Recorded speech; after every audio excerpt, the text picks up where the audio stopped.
My husband's brother has been crossing every line imaginable, and now my marriage is falling apart because I refuse to spend the holidays with him. I, 27F, will preface this by stating that I love my husband, 32M, and will do anything it takes to stay with him till the end. We dated for 2 years before marrying last year, and before him, my life was a mess. Now I am the happiest person alive with him and never want this relationship to end. I will use fake names for my husband, John, and his brother, Brian. To start, this all began a year ago before the wedding. Brian, 35M, had always been a screw-up his entire life, but 2 years ago sobered up and moved in with his and John's parents. John's father owns a car dealership and is quite wealthy. John grew up quite rich but never liked that lifestyle and decided to become a nurse instead of working for his father. Brian started working at the dealership and has turned his life around according to John's parents. I had met him a few times and he had creeped me out and was very inappropriate.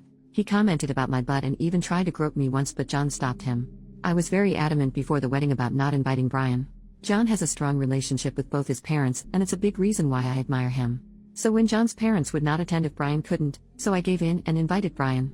That is where everything went wrong. The wedding was amazing, but Brian came up with a so-called prank. He found a half-full can of red paint in the church utility closet and thought it would be funny to dump it on me after the ceremony. When I went to the bathroom, he jumped around the corner and splashed the paint all over me and the dress. I was hysterical and wanted to call the cops on Brian. John calmed me down and kicked Brian out of the wedding. A bridesmaid lived nearby and I used her shower and she lent me a dress to wear. From then on I have never talked to or been near Brian. John is very understanding, but every year insists we go to his parents for Thanksgiving and Christmas. He will not budge and says that he cannot cut his parents out of his life. However, Brian is still living with his parents and attended Thanksgiving and Christmas with them last year. I somehow got through both last year, never going near Brian and staying next to John the entire time. Last week I got sent an image of a schlong. Then a text following saying, "I bet you mine is bigger than my brother's."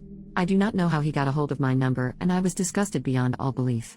I wanted to again call the cops, but John told me that would just allow for Brian to torment us more. Yesterday, I told John that I will not attend Thanksgiving or Christmas with his family under no circumstances. John was very conflicted about the whole matter. He said that his parents are great people and that Thanksgiving and Christmas are all he has with them. This has been by far the biggest strain on our relationship, and I can feel John and I drifting apart. I do not know how to discuss this with John and I need help. I have never done this before, and for the first time, I am going to the internet with this issue and instead of John. What can I do to fix this situation? Am I being irrational with my demands? Update, 9 days later. To start, I want to preface this by stating that I did not want to write an update on this. When I wrote the first post, I got angry at the first couple of comments that came in because of their drastic, unrealistic nature. No, I'm not going to divorce my husband because he won't stick up for me. Nobody is perfect, including me, but a lot of the comments I felt didn't understand the whole scope of the problem, and I feel that is on me for not writing everything I should have. But some of it was helpful and I will address that later. Things I should have addressed or mentioned in the first post I will put here. First, my husband is adopted and so is Brian. Because of this, there are a few things that changed their relationship. John was adopted at the age of 3 and does not remember anything other than his adoptive family. However, Brian was adopted at the age of 9 when John was 6. Brian is 6 feet 5 inches and John is 5 feet 10 inches, and Brian has been bigger than John all of his life. John has talked about how Brian was SA'd before he was adopted, and that is a reason why his mother and father have always held back. Brian has bullied, and I do not mean in the older brother sense, John. John does not talk about it much, but I get the feeling Brian has done some messed up crap to him. With that being said, after I calmed down from the first few comments the next day, I came back to the post to see it had somewhat exploded. I read through comments all day at work and wrote down some of the ones I needed to listen to. After I got home from work, John and I talked for a long time, and then the next night and the night after that.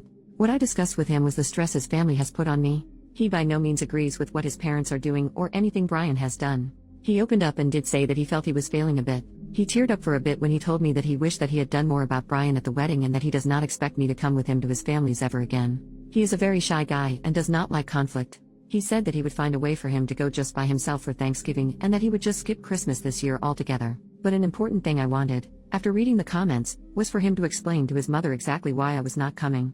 I do not want Brian to get away with this and to expect me to be totally passive in the situation. John the first night was hesitant to say the least about the idea. He was afraid of many things about if he did that. But the second night, after thinking about it at work, he decided that it was the right thing to do. He is planning to talk to his mother next week. But some of the comments did alarm me about my behavior. One comment said I might have some codependency, and other comments said I should go to couples counseling. When I brought the idea up to John, he surprised me by saying that he would like to go to couples counseling. John said he would research it and has scheduled a session for us next week before he calls his mother. I am very relieved and have felt much better. I think talking with John really helped and has assured me that John and I are on the same page. That is all I can say, and I know that there is interest in my situation, and while I do not like for my life to be opened and read like a book, I think it did help me understand myself more. So thank you for that. Venting to internet strangers did have its benefit.